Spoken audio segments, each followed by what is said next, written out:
Okay, so welcome back, Geoff Coughlin, Scale Modelling Now.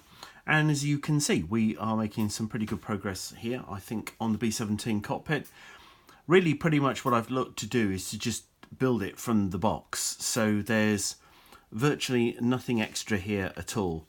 As you can see here, the main kind of bulkheads, the spars and everything are all together and painted. And here, just the little instrument panel looks quite neat, just the decal used for that.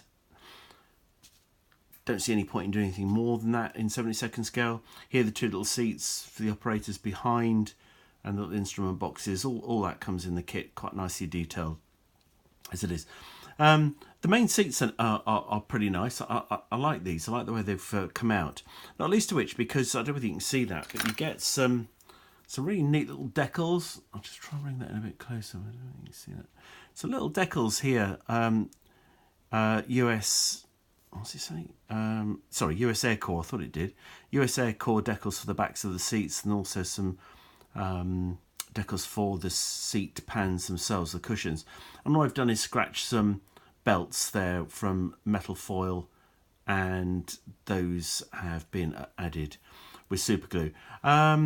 They're a little bit bright, I get that, but I've deliberately kept them so because this is going to be a very dark cockpit. You're not going to see very much, and so what I'm hoping will do is just give a little bit of reflection off the belts when we look through the window and the finished model.